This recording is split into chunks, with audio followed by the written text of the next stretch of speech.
Hereby, I open this academic ceremony in which Robert Xerxes Adámek will defend the academic thesis Lasso-Based Inference for High-Dimensional Time Series.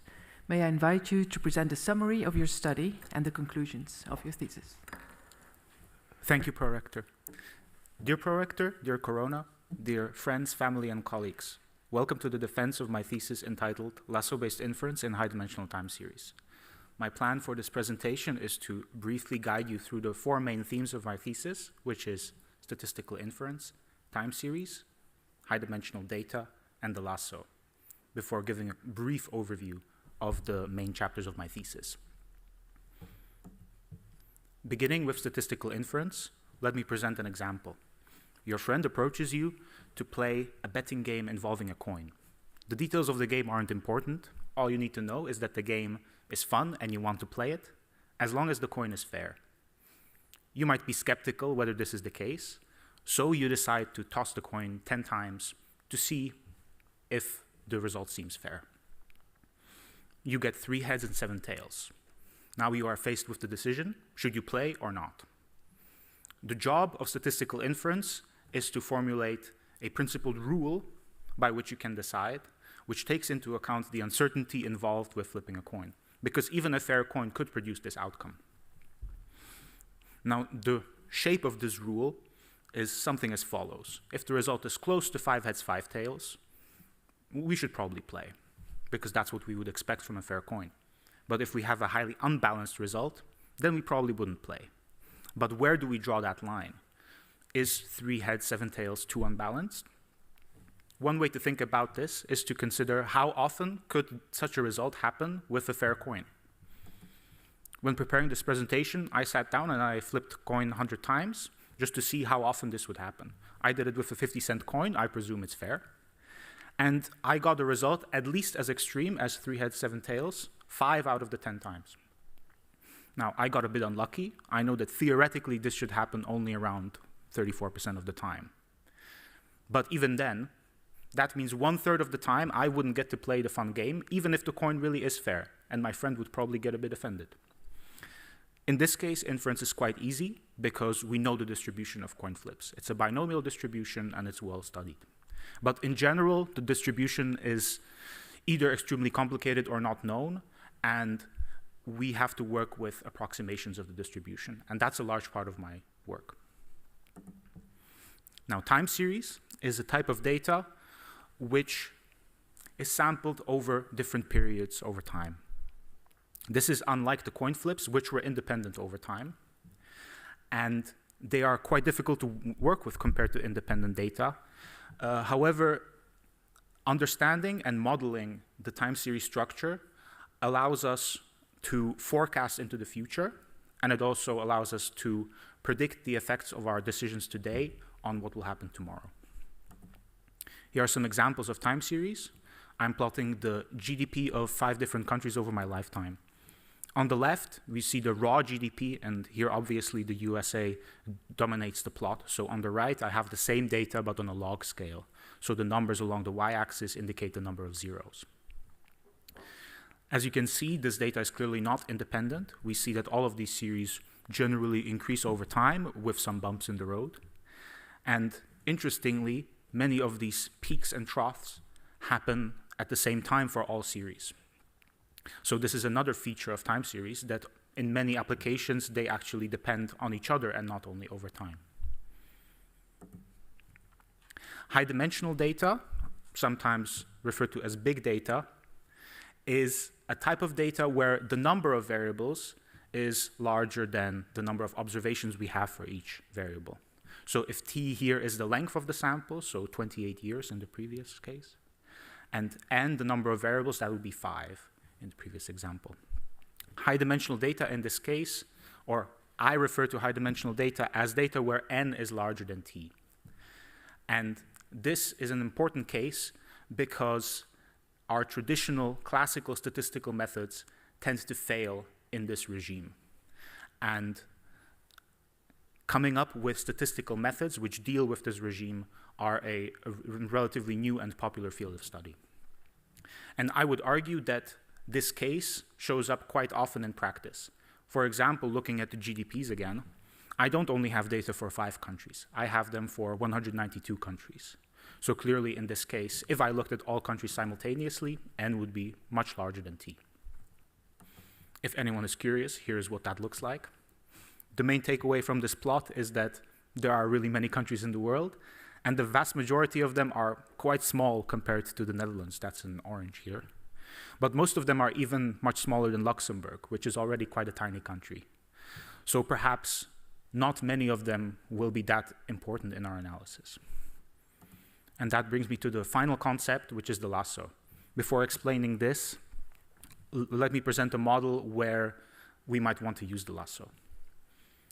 So here, we want to estimate the effect of all countries in the world, of their GDPs, on the GDP of the Netherlands. The rationale behind this is that when Germany does well economically, we would expect this to have positive spillover effects on the GDP of the Netherlands through things like international trade or foreign investment. The betas in this equation represent the strength of this effect. So for example, Germany is extremely close to the Netherlands, is highly influential. We would expect here beta 2 to be a large positive parameter. I would argue that this model is sparse, in that many of these betas are 0 or extremely close to 0. That is, many countries have little to no effect on the Netherlands. And our job is to estimate what these betas are. And since this is a high-dimensional case, here in the 3 dots in the equation, that contains all of the countries in the world, all 192 of them. Of course, if I wrote out the entire equation, it would take up the whole slide. So in this high-dimensional case, one of the methods we can use is the lasso.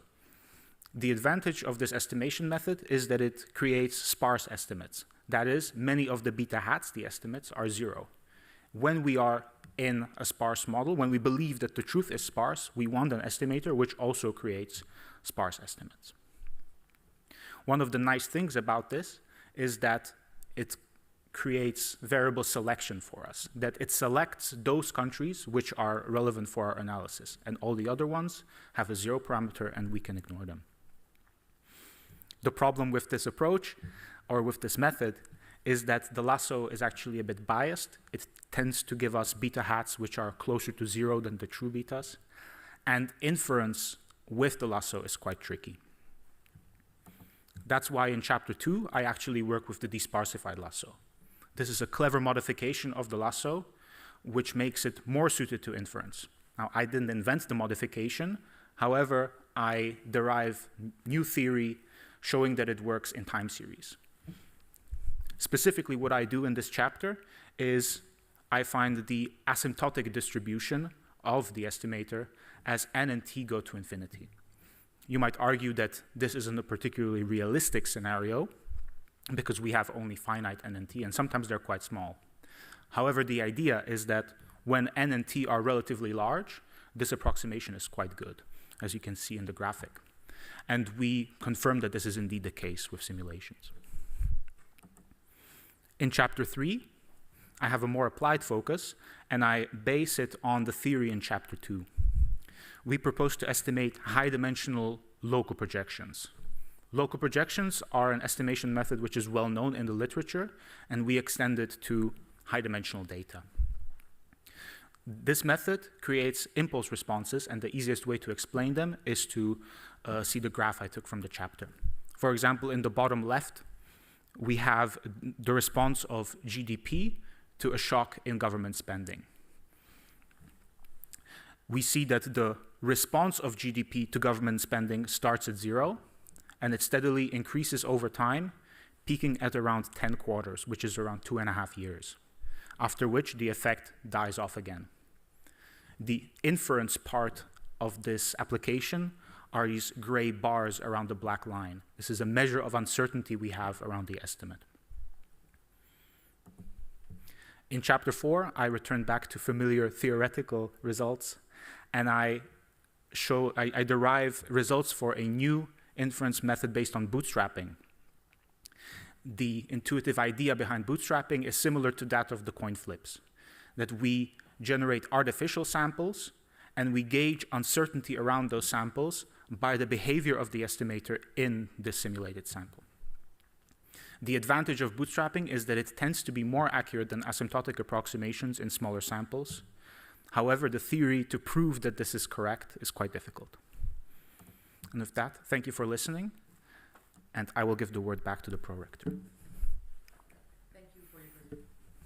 Thank you for your presentation. The opposition will be opened by Professor Dr. Alain Heck, and he's Professor of Applied Econometrics at Maastricht University. Thank you. We have 3 minutes left. Do we have a break? No? Dear candidate, dear Robert, first, I would like to congratulate you for the work you have done. And although it's quite theoretical, you introduced the concept very well. And if you skip some of the parts, like I did, like the appendix, for instance, still, until some point, you are able to bring the reader with you such that he or she understands what you want and what you are going to show in your chapters. I found it very nice up to some points before you see what I mean. But on the other hand, it's nice that PhD students are much better and develop skills that are higher than common people, right? Even supervisor, in this case, I do not know, but you see. So our role is to have people that have skills and competencies above our own skills. I have 2 small questions. The first one is an obvious one from someone who doesn't know that literature. I didn't know that literature before, and I can even pronounce disparsified, or I call it debices. And when I read the title, the first thing that pops up is the ridge regression, as you can you see. And you never talk about the ridge regression in your thesis, probably because it's so obvious and because people who have developed your debice estimator have already talked about the differences and similarities. But I would like to know your feeling, your opinion about the pros or the value added of your approach versus a simple estimator like a closed form ridge regression. This is my first question. My second question is that you develop your estimator using very kind of weak assumptions of epoch dependency that is valid for time varying volatility, heteroscedasticity, this type of issues, which looks exciting. But on the other hand, in your proposition 3, you say, oh, don't use my stuff for financial time series. So I would like to see what exactly you mean by financial time series that do not meet the assumptions that you develop under in your model. Thank you. Dear highly esteemed opponent, thank you for the kind words, and let me get directly to your question. Regarding ridge regression, I believe that it should be possible to come up with an approach to do uniformly valid inference using the ridge, but that is not the main focus of my work. That being said, I think that there are certainly advantages of using something like the desparsified lasso. So first, the ridge is still biased towards 0. And the benefit of the desparsified lasso is that it tries to return back to ordinary least squares in some sense. Yeah, that one can formulate the desparsified lasso as a rewritten OLS. And in fact, when n is smaller than t, it recovers ordinary least squares. So that is why inference works in this case. The part that the desparsified lasso really does is to come up with a regularized estimator for the inverse covariance matrix. And this is a feature that the ridge does not do. I don't want to speak out of my depth because it may well be possible to do uniformly valid inference with the ridge regression, but I'm personally not aware of results such as uniformly valid inference using the ridge. Regarding your second question about the financial data and why that might not be appropriate for the assumptions, this is mostly because heavy-tailed data seems to be quite common in financial time series. And I want to say that while the assumptions might be violated on their face, that doesn't necessarily mean that the method won't work. I believe that there are many applications where such methods have been used successfully, even in heavy-tailed data. So this is more, it's simply a result I cannot yet prove, but that doesn't mean that it's not true. Because you may deal with heteroscedasticity, right? And heteroscedasticity might also generate some heavy tail. Yes. In this case, it works. With my assumptions, I'm implicitly excluding cases where we would have heavy tails resulting from heteroscedasticity. But I think that in these cases, it may not be a big issue. As long as the long-run covariance matrix correctly captures the dynamics, I believe that the desparsified lasso should work even there. And this is something to try out in simulations or develop sharper results in terms of theory. Okay, thank you. The opposition will be continued by Professor Dr. Jan van den Brakel, and Professor van den Brakel is Extraordinary Professor of Survey Methodology at Maastricht University. Yeah, dear candidate, dear Robert, I also want to congratulate you with finishing a very impressive thesis. My question is about chapter 3. In this chapter, you apply the desparsified lasso method to fit local projection models.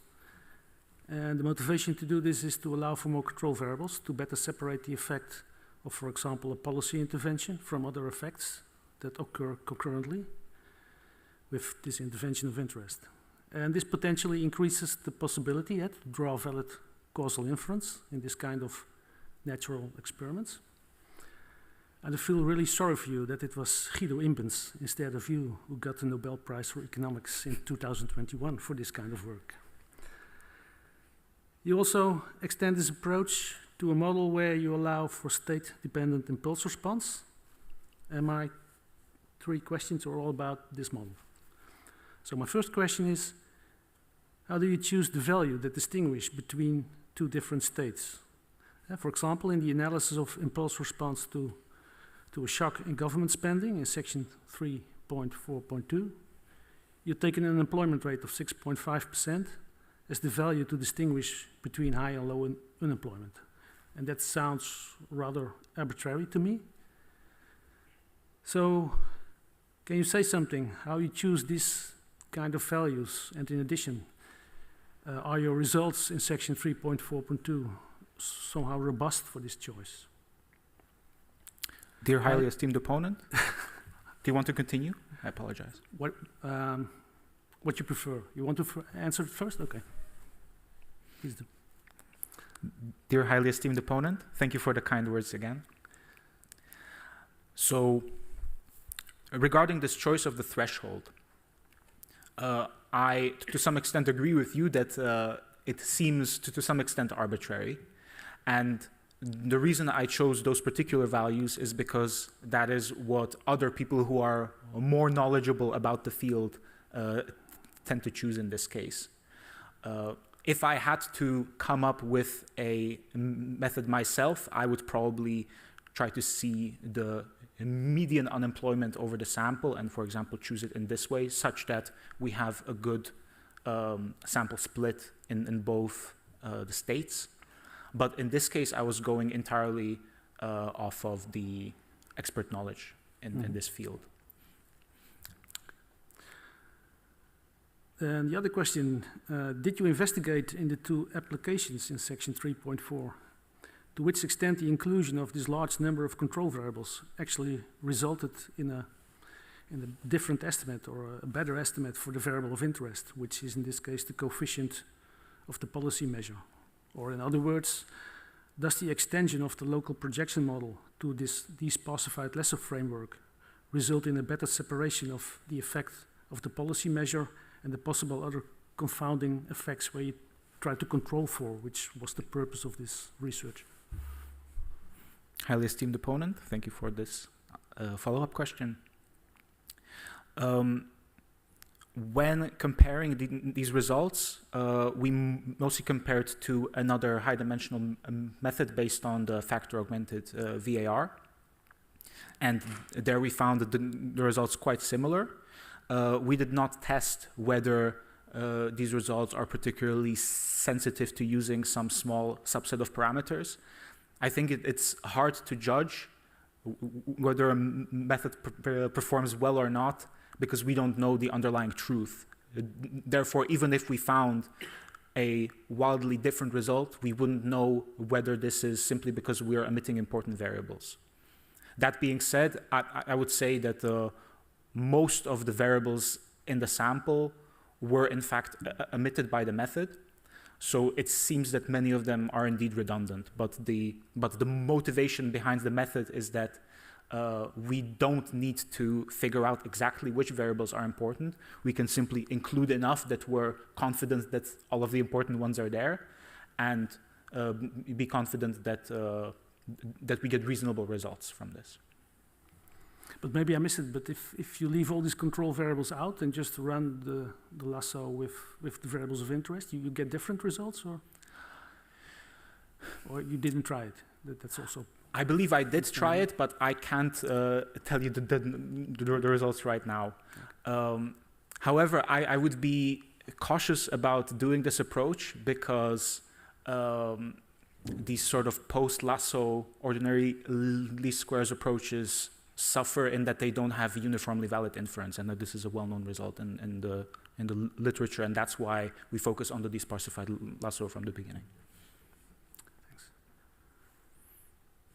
Okay, I have one last short one. My second question is more for clarification. Why is the state-dependent impulse response model a non-linear model?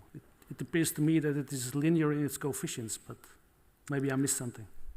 It is, I agree with you that this nomenclature isn't perhaps the most accurate. I'm simply taking it how they call it in the literature. The idea is that the indicator function isn't linear, therefore this is a nonlinear model. But I agree with you that the naming convention there may be a bit misleading. I would see the indicator function as another explanatory variable that helps you to define the interaction between the original covariates with the... I agree with you. Okay. Yes. Thank you. The opposition will be continued by Dr. Ottilia Boldea, and Dr. Boldea is Associate Professor of Econometrics at Tilburg University.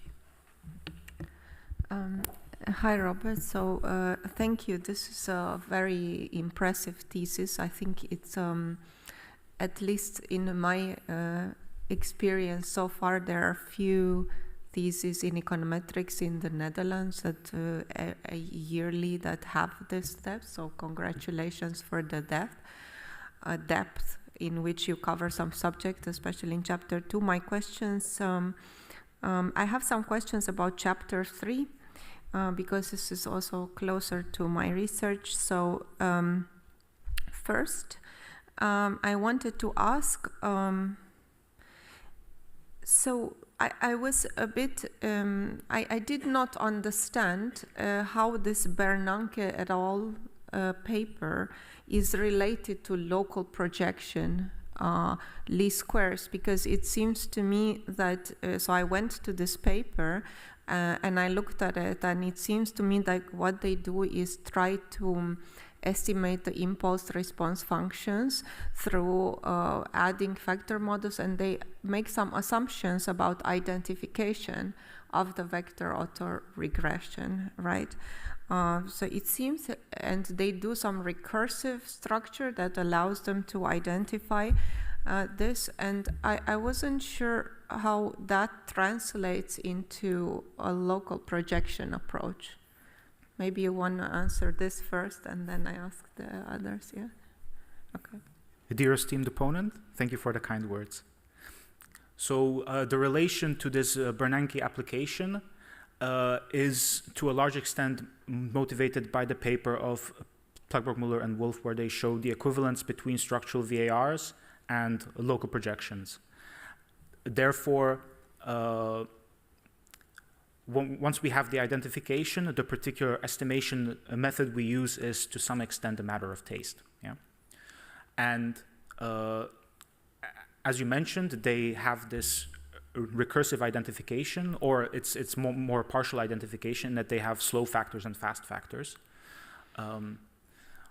Why did we choose this one? It's because we use a very similar fast and slow variable as our main example throughout the paper. So we have variables that can respond within the same period to the shock, and those that don't. And from that perspective, conceptually, it's very similar. And we would expect their fast factors to extract information from our fast variables. That's the rationale behind it. And the other big reason is that it's a high-dimensional method which is based on a completely different assumption of the underlying structure. So they assume a factor structure which is dense to some extent, and we assume sparsity. Yet we tend to find results which are somewhat comparable. So those would be the main reasons why we did this comparison. Right. So so can I ask a follow-up question on this? Then do you have any explanation why the results are quite similar, even though they have a dense structure? I believe it's because the lasso actually works even when you don't have exact sparsity. So I think that what's happening is that there are many variables which have non-zero parameters, but that those parameters are quite small. And in fact, in the theory of chapter 2, I derive everything under the notion of weak sparsity. So that the sum of these R norms can be small, but they don't have to be exactly zero. And I believe that in this case, sort of both the factor and the sparse setting are applicable to some extent. Okay, thank you. And then the other question I had is that so you have these fast-moving variables, you have the slow-moving variables, but then you assume that xt in your assumption 3.1 is uncorrelated with ut, right? And in reality, this assumption is only valid. Well, at least in many applied papers, people argue that this would be valid, that this shock or whatever you plug in for xt is uncorrelated with the errors conditional on lags. And those are typically lags of the dependent variable. And so, but that means that conditionally on lags means that you should not penalize those. So my question, but the way you present it is you say, well, we have fast-moving variables, we have slow-moving variables. So what is your recommendation when I have, this case? Should I not penalize the lags or as well, or? Yes. So the underlying logic is indeed correct. We want to include lags such that we have this conditional independence. But I would say it's fine to not penalize them, because if those lags are important, then if everything is working as it should, then those parameters, those lags will still remain in the model, and when we can take their effect into account. So are you saying we should penalize or we shouldn't penalize? I think that you can, but if you believe that they really should remain in the model, you can also leave them unpenalized. Of course, you can only leave so many parameters unpenalized, so you might have to be economical with how you do it. But if you are agnostic, you don't know, or you don't want to impose your beliefs, I believe that leaving them penalized should work okay. Right, because that somehow then contradicts what you suggest in the chapter, which you say you compare the penalized and the non-penalized, and you say, well, in this case, the penalized part works better, but maybe it's just simulation setting, yeah? The choice of penalizing or not is really a finite sample consideration that, for example, in chapter 2, there I don't distinguish between variables which are penalized or not. I simply say penalize everything. But we found that when you have a parameter that you want to do inference on, not penalizing it tends to improve the coverage in simulations. So that's really the only motivation behind it. But if we're only including a large number of variables as controls, then I think penalizing those is fine. Okay. Yes, I think I'll stop here for now. Thank you. The opposition will be continued by Dr. Sumanto Basu, and Dr. Basu is Assistant Professor of Statistics and Data Science at Cornell University in the US.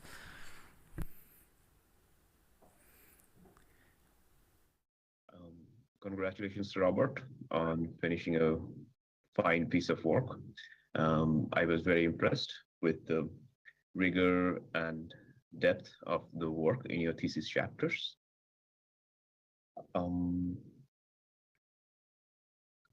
So I have one question about the main tool of your desparsification, which is based on the node-wise regression approach for inverse covariance matrix construction. So you mentioned in your thesis that there are competing approaches, for example, by Bologna, Chernozhukov, or Javan-Montanari, where you use different types of inverse covariance construction. So my question is about, in particular, the second method of Javan-Montanari, who propose a way to possibly improve the statistical power of your inferential procedure, and also under relaxed assumptions of not strictly requiring sparsity of the inverse covariance. I understand that these are the theories developed for independent data, but I'm just curious, what are your thoughts on possibly extending this? Are there theoretical challenges, number one? And second, if the theory is intractable or harder to complete, have you informally done some simulation experiments to see whether the procedure or the algorithm still have some benefits? Dear esteemed opponent, thank you for the kind words. So it's indeed the case that essentially the desparsified lasso doesn't require a specific type of inverse covariance matrix, and we could plug in some other estimate of it, and in principle it should work the same or similarly. And as you said, there's been a good performance that we saw from this Javan-Montanari. I'll be honest, I haven't looked into this estimator. For example, I also know that there's, for example, climb. That might be one of the options to use there. I haven't looked into the theory. It's perhaps an area for future research. But if it indeed performs better in small samples, then I think that this is a very valuable one. And this is something we should look into. All right, thank you. Continued by Professor Dr. Peter Schotman, and Professor Schotman is Professor of Empirical Finance here at Maastricht University. Dear candidates, I read your chapter, especially chapter 2, with great admiration of your technical skills. I have a very general question on this, and that is where this research is leading us to. Let me explain the question. So what you do, you bring kind of hypothesis testing where there are many controls and there is something like a treatment effect. That is where this theory was originally developed. You bring it to time series and you deal with lots of the complications there. No, when we do this in time series, it seems like we're getting many complications where you solve some of them. But I was worrying whether we can really get there to the point where we can really do hypothesis testing of things like Granger causality. Because what we now are facing in one of these vectorized regressive models that you do, there is many control variables because there are so many variables you can put in your var. And then the variable where you would like to see if it's Granger causes the other, it can have many lags, and well, that's where you still solve it, and you have this great part. There's this section 243 where you really deal with testing on high-dimensional parameters, but it seems like we can easily go further and further, of course, in time series. Next step, of course, there will be time-varying parameters in this. Next step, there will be interactions. Well, you probably can think about the whole things that we do in time series. So I was really a bit worried, can we really get to a point where we can really do inference like things on Granger causality and really test for Granger causality, or shouldn't we really be content that in time series, with these type of applications, we should really stick at prediction, and that's already difficult enough, and forget about the inference. Dear highly esteemed opponent, thank you for the kind words. I will immediately disagree, and I must insist that inference is of utmost importance in time series. So settling only for prediction is unsatisfying for me. That being said, there are indeed quite a few problems with this and the different ways to go forward.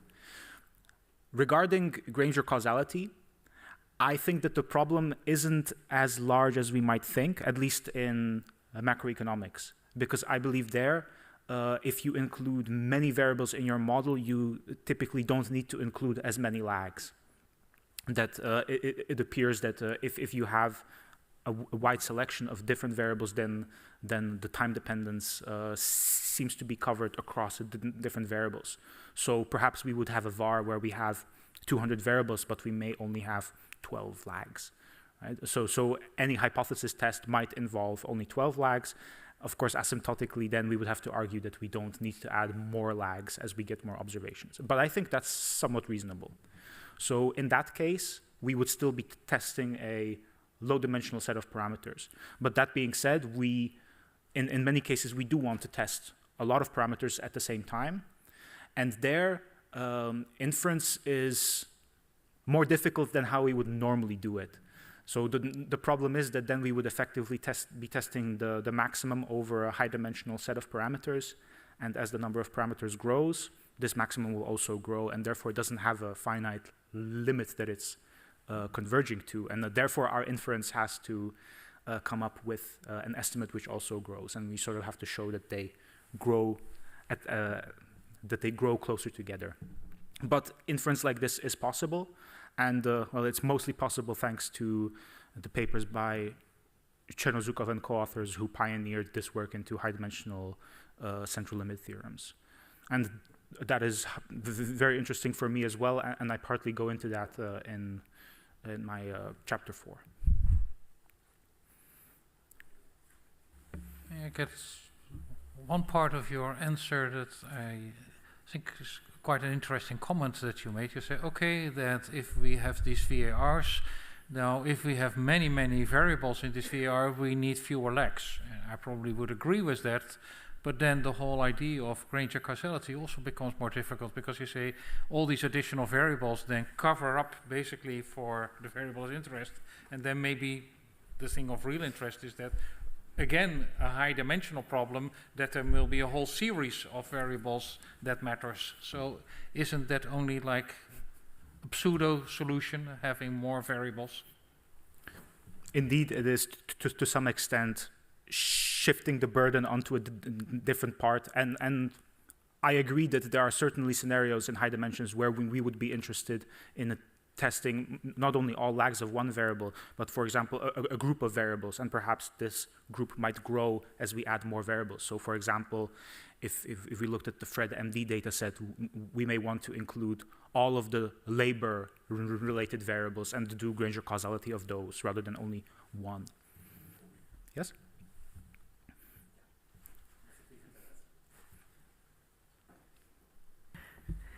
The opposition will be continued by Professor Dr. Jaap Bos, and Professor Bos is Professor of Banking and Finance at Maastricht University. It's like a fish out of the water. Dear candidate, so compliments for your thesis. I read it with great interest. I was thinking after your presentation of asking you the question, how do we know what, quote, your quote, we can expect from a fair coin?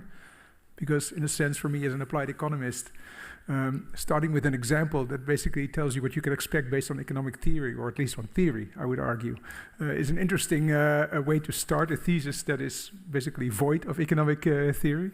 But my question is about something else. So I want you to tell me how naive I am. So in reading about the debiased lasso, or the desparsified lasso, in a sense, what I had to think about Tinbergen, because it seems to me that what you're trying to do is you have one instrument and you have two objectives. On the one hand, you want to minimize the curse of dimensionality, and on the other hand, you want to minimize immediate variable bias. And especially in a high-dimensional setting, it's not at all obvious that those two objectives are in any way positively correlated, so you're probably not going to get there with one instrument. And if you have this sort of lever that you can shift to try to balance the two, you might never really get there, as Tinbergen would argue.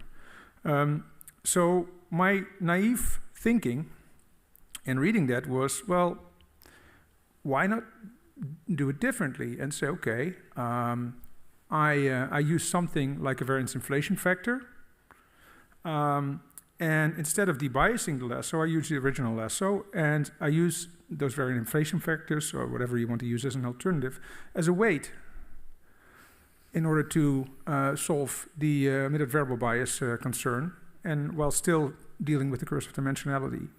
How naive am I in suggesting that? Is that a viable alternative? And if not, why not? Dear highly esteemed opponent, thank you for the kind words. I certainly wouldn't call this naive. I'm personally not familiar with this variance inflation factor. However, I think that to someone like me who has little applied knowledge,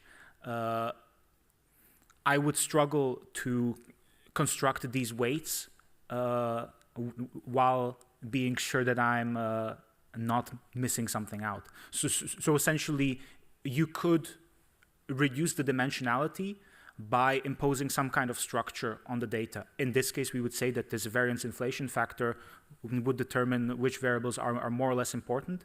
And I think from that perspective, you might be somewhat close to a factor approach, perhaps. That would be my best guess. But there is more than one way to skin a cat, and while I mostly talk about factors and sparsity, I think that there are definitely other approaches one could use to reduce dimensionality in this case. And that they are there just waiting to be discovered and applied. Thank you. The opposition will be continued by Dr. Nalan Basturk, and Dr. Basturk is Associate Professor of Quantitative Economics. Thank you. At Maastricht University. Thank you, dear Robert, dear candidate. I also want to congratulate you for this really nice thesis. Especially chapter 2 was very impressive for me. I think it will be very important for the literature. One of my favorite parts were your propositions where you give warnings. So I find this result, but be careful to use it in these and those cases. Now, I think you're missing one of those cases that you need to give a caution for, but I'm not sure if I'm correct. So the literature on regularization, at least the Bayesian part, but as far as I learned recently, also the frequentist people, they worry about multicollinearity. And this is potentially a big problem when you have your example in chapter 3, for instance, when you have legs of variables or many macro variables. These variables tend to be correlated. And yet you're a bit silent about this, or what this affects on your theoretical results or applied results. Do you have any intuition or any theoretical reasoning for this? Dear esteemed opponent, thank you for the kind words. So, honestly, collinearity doesn't play very much into my work because the way I see it, this is mostly a small sample issue, and asymptotically, collinearity sort of disappears. But that doesn't mean that it's not important. I believe that to some extent, I do consider it already, in that I require the inverse covariance structure in chapter 2 to be sparse.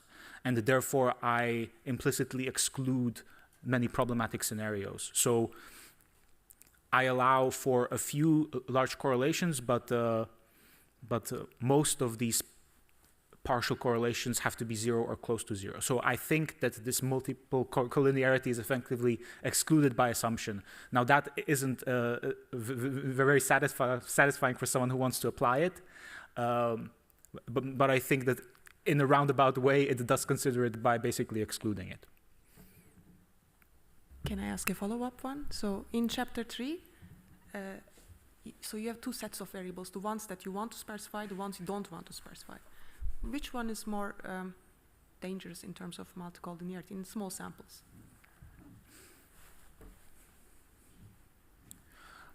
I believe that in terms of multicollinearity, they are both equally affected by collinearity. Now, if you wanted to adjust the method further in that you might not penalize certain node-wise regressions, then you might start running into issues. But at the moment, I treat all of the node-wise regressions equally, and I penalize everything, right? And this is where the collinearity would come in. It would be from these node-wise regressions. So I think there,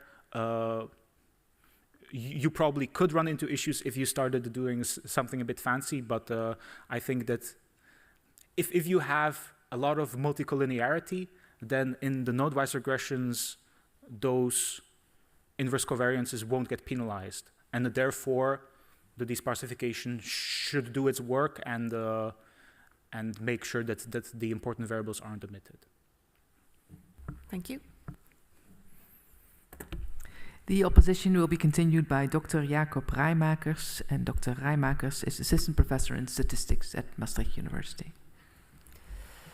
Dear candidates, dear Robert, thank you for your presentation, and I'd like to congratulate you on this very nice piece of work, and also on the design of the cover. I think it's very neat. Okay, so I'd like to ask you a question on chapter 2. I was thinking about potential extensions of this de-biased lasso, and one of them would be a group lasso version. I was wondering whether you maybe thought about it before, and then two questions related to that is, do you think it's economically relevant? So would there be situations where a group lasso would be a good idea? And the second is then, do your theoretical results provide a basis, let's say, for deriving similar properties for a group lasso structure? Dear esteemed opponent, thank you for the kind words, and the designer of the cover is in the audience, so I'm sure he appreciates it as well. The extension to the group lasso, I think that it definitely does have economic relevance. I think that there are definitely cases where you would want to penalize the whole group at the same time. And I think, but I haven't done the work to show it, I think that this extension shouldn't be too difficult, because the idea behind the desparsified lasso is that if the initial step skips out important variables, in the second step, we will sort of bring them back. And I would think that if we exclude a bunch of important variables with the group lasso, we would still recover that bunch with the node-wise regressions. So I believe that this extension shouldn't be too difficult. That being said, I'm saying that tentatively.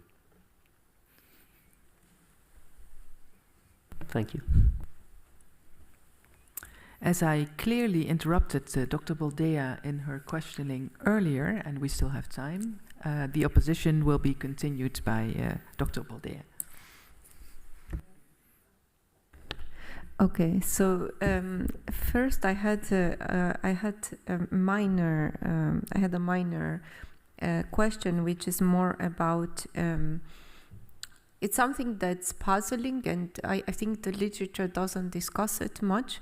Suppose that I have a setting where I don't have high dimensions, just low dimension or local projection. I'm considering including covariates for various reasons, maybe to so I can satisfy the moment condition, maybe to reduce the variance of my local projection estimator. Shall I demean the lags that or covariates that I'm including once I have an intercept, or shall I not? So, I mean, in your case, you, by definition of lasso, you kind of have to demean and I'm not sure what's happening afterwards. In the treatment literature, microeconometric literature, people usually, when they think of theoretical arguments, they do demean. So, yeah, what's your opinion on this? Or does it matter? Dear esteemed opponent, thank you for another interesting question. So generally, we want to demean and also scale the variables that we would include in our model, because the Lasso penalization is scale sensitive. So if you have a variable that's on a particularly large scale, it'll be affected differently. That being said, for example, in Chapter 3, I actually deviate from this in the state-based model, where I want to include separate dummies for each state. And in that case, of course, I can't include both of them, and I can't just demean everything. And in that case, I don't penalize those dummies. So I think that you can get something approximately similar by that instead of demeaning, you could include a constant and not penalize it. So that would be one way you could deal with it, although you may still want to scale to control this penalization. Right, but I was asking more to think out of the box of your thesis. No lasso, nothing. I'm considering including covariates. I already have an intercept in there.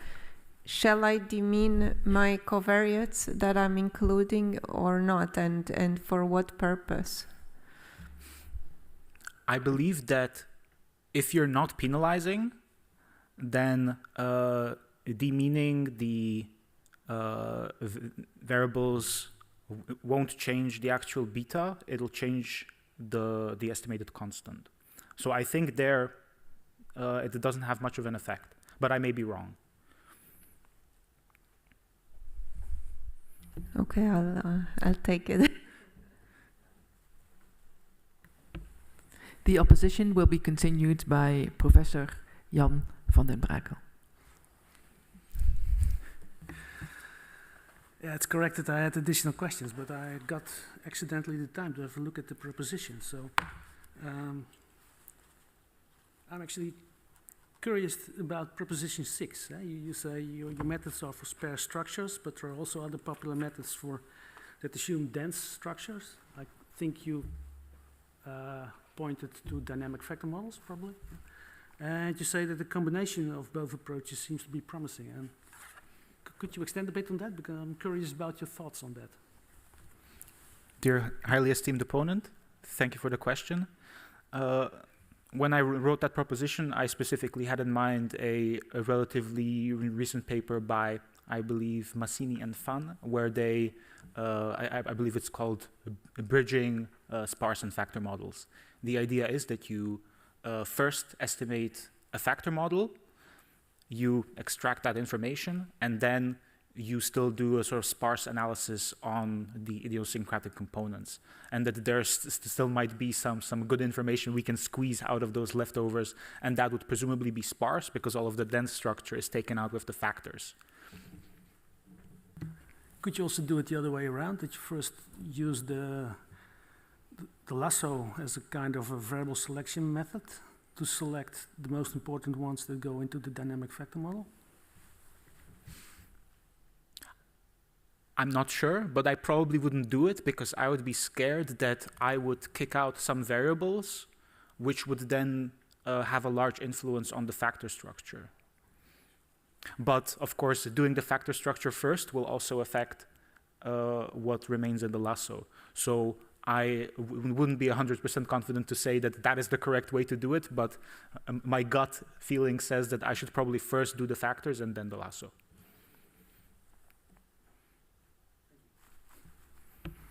The opposition will be continued by Professor Dr. Alain Heck. Dear candidate, I'm not going to congratulate you again. I would like to come back from your example that you show us with these 192 countries. And in those countries, you have data, countries that have good, a nice statistical frameworks, the Netherlands, Germany, and you also have Afghanistan, Iraq, this type of series. And of course, there are some of these countries, the GDP are measured with measurement errors, right? And when you talk about the D-bias lasso, then you add to the coefficient the correlation between the residuals and the regressors to avoid this omitted variable bias. It is, for me, the way we work with measurement error has a kind of similar flavor. Because when you have measurement error, you have a correlation between the regressors and the disturbance term. And do you think that your method helps to work in this kind of setting with variable with measurement error, or instead do you merge two effects, the one that you want to highlight with your estimator and this additional correlation that provides from the measurement error? Dear highly esteemed opponent, thank you for the question. I'm afraid that this desparsified lasso will not help with measurement error, in particular because I'm currently working on a project which involves measurement error, and it's giving me a lot of headaches. So the problem there is that the regressors are correlated with the errors, and that's something that we explicitly assume away in the desparsified lasso, right? We basically assume that the U's are independent of the X's or uncorrelated contemporaneously, and if you have measurement error, that could become an issue. And in that case, you probably have to use some kind of instrumental variable approach, or in my specific case, there are, for example, some bootstrap methods which can correct for this bias. But short answer, I'm afraid that it doesn't help, and that this is still a fundamental issue. Okay, thank you. I didn't know that you were working on that, so thank you. The opposition will be continued by Professor Dr. Peter Schotman. Dear candidates, after your answer to Professor Heck, let me also then continue on our discussion we had before, and that is, I was asking, where is this research leading you? And so you already give us a little bit of an insight. Measurement error is a big problem. It was on my list of notes where I said all the kind of problems we will have in this kind of time series. So I'm still really very much puzzled, and if we can really at some point ever decide whether some variable X has some, in a time series in a Granger, there's some causality towards some variable Y, when we can have in all generality that we can have. So what is really, where is this research agenda leading us to? Dear highly esteemed opponent, thank you for the question.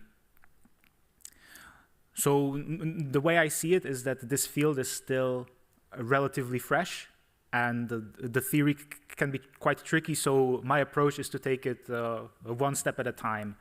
And indeed, my setting dodges a lot of important situations which might show up in empirical work, and they are definitely worth investing time and effort into, because we want to apply the methods that we currently apply to time series. We would ideally like their equivalents in high-dimensional settings. Robert Adámek, the time appointed for defending your thesis has passed. The degree committee will now withdraw to discuss the quality of your thesis and your defense. I request that you and your company await the results of our deliberations and our return to this room.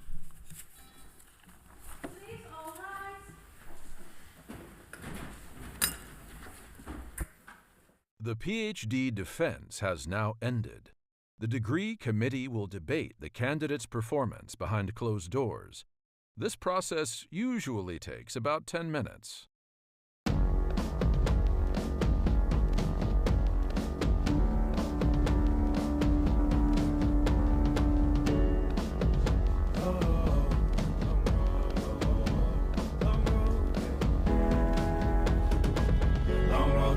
side. 10 miles in my rearview mirror, I know what it felt like. My goals only getting clearer, east side to the west side. No place like home, if it's questions that you've got, go the extra mile and die.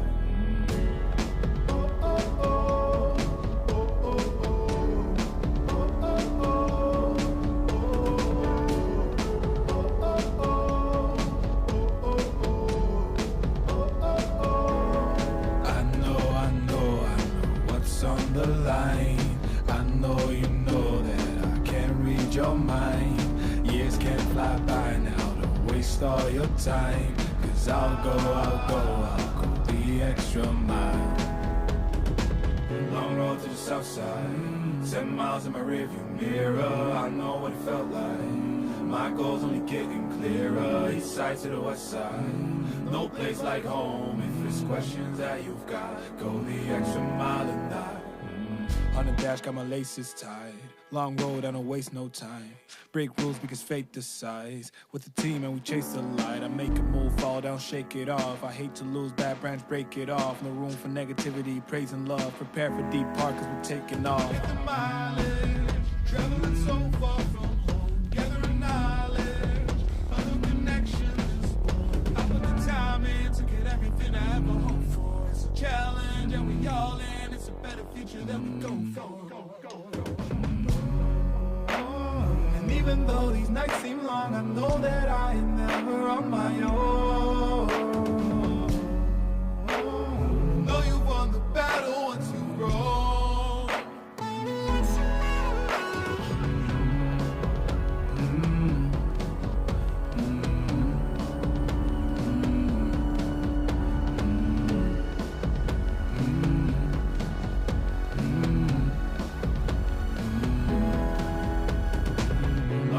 South side, 10 miles in my rearview mirror, I know what it felt like. My goals only getting clearer, east side to the west side. No place like home, if it's questions that you've got, go the extra mile and die. Long road to the south side, 10 miles in my rearview mirror, I know what it felt like. My goals only getting clearer, east side to the west side. No place like home, if it's questions that you've got, go the extra mile and die.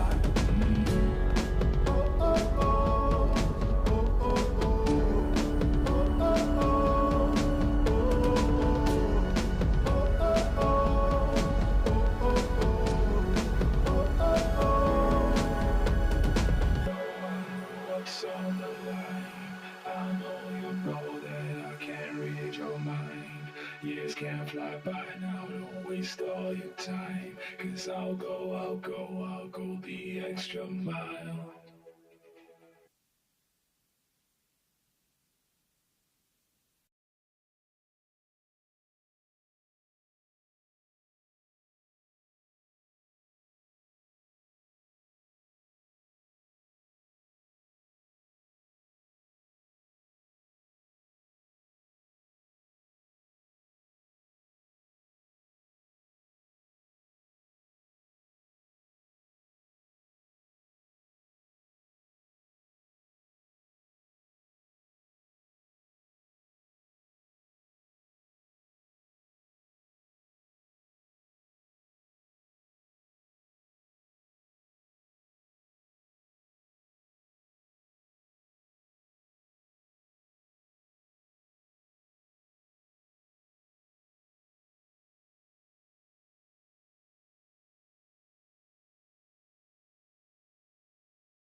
Robert Adámek. The degree committee here present has assessed the quality of your thesis and your defense. In view of its positive verdict and taking into account your previous qualifications, the degree committee has decided to grant you the degree of doctor. Dr. Smeekis is authorized to confer upon you the academic distinction in according with Dutch university custom. And I invite your supervisor now to take the floor. Please all rise.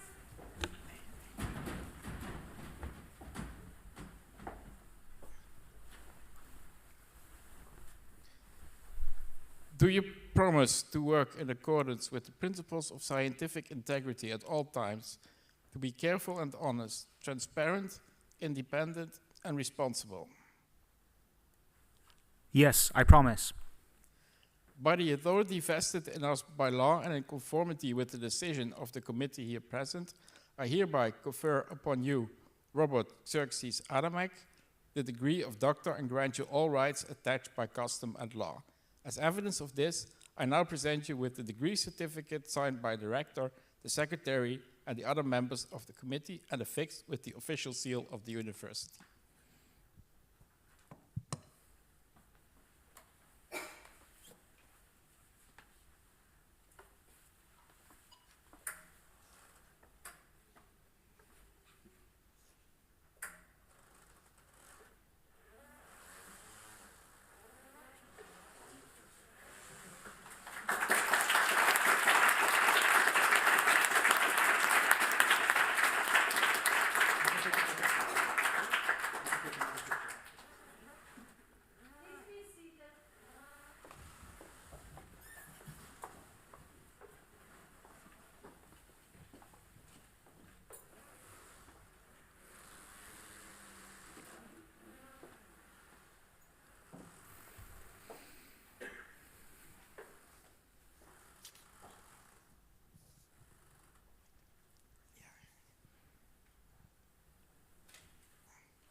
Well, dear Robert, here we finally are.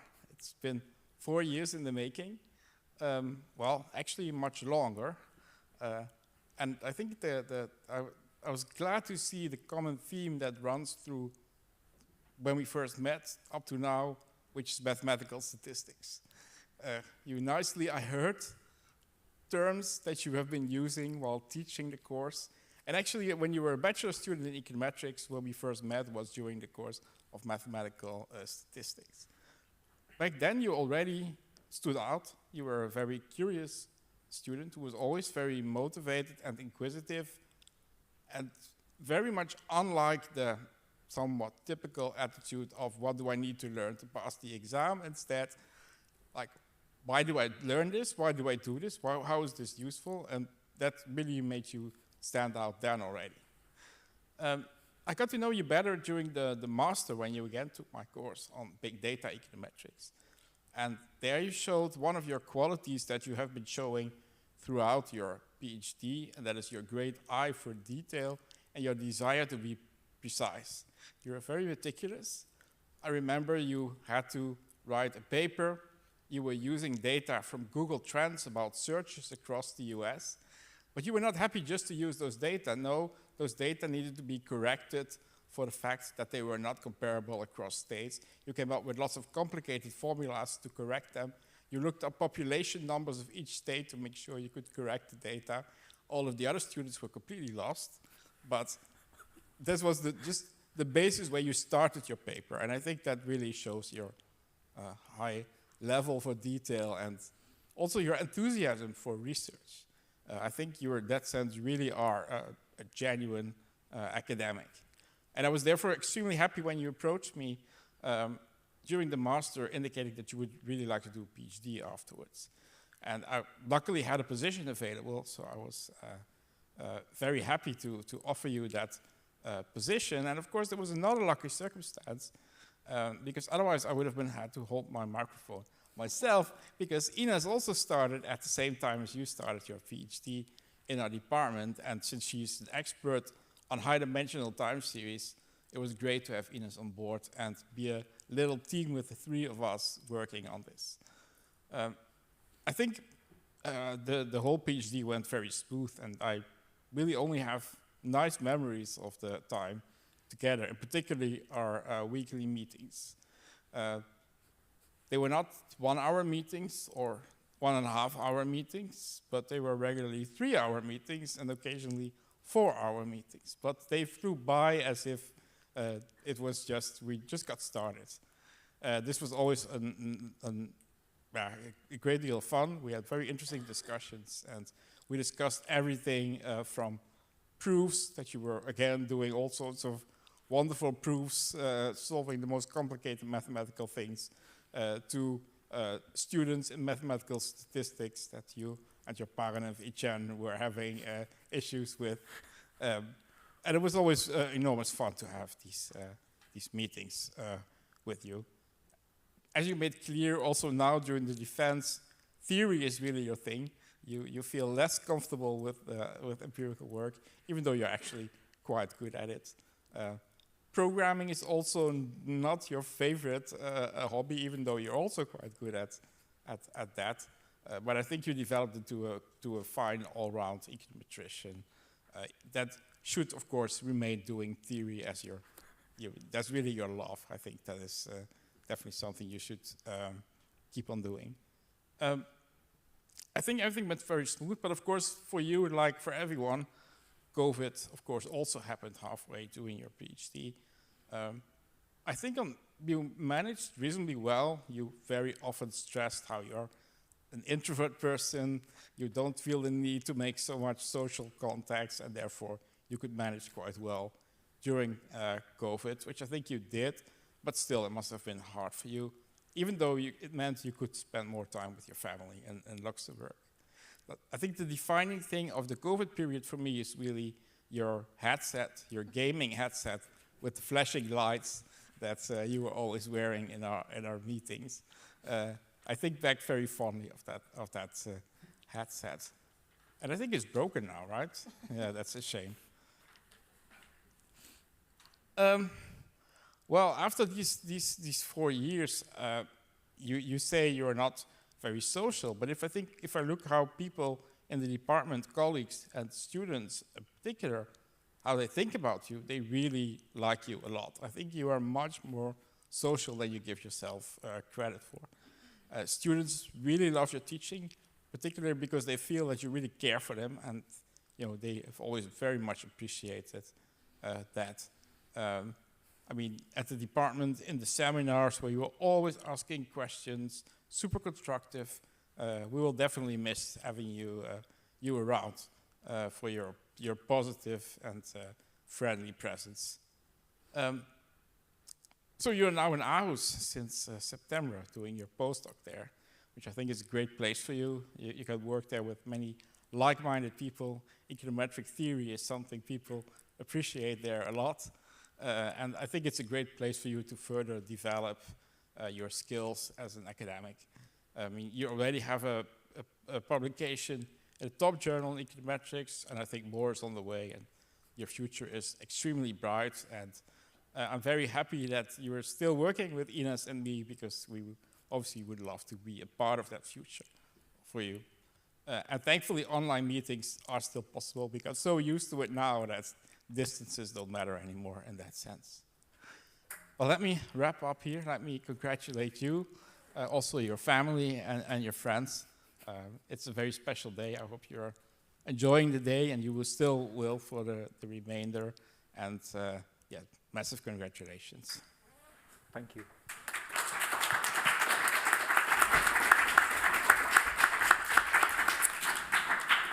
Dear Dr. Adámek, also, of course, on behalf of Maastricht University, I would like to congratulate you with the degree. And indeed, as your supervisor said, it's time to celebrate. But before you can go and celebrate, we would like to take a picture with also Dr. Basu in the background.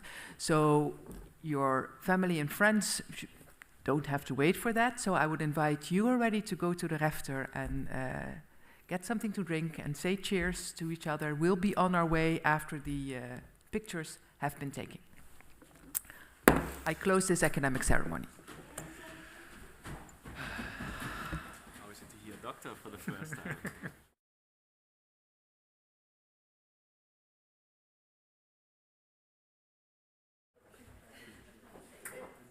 That was the part I was looking the most for.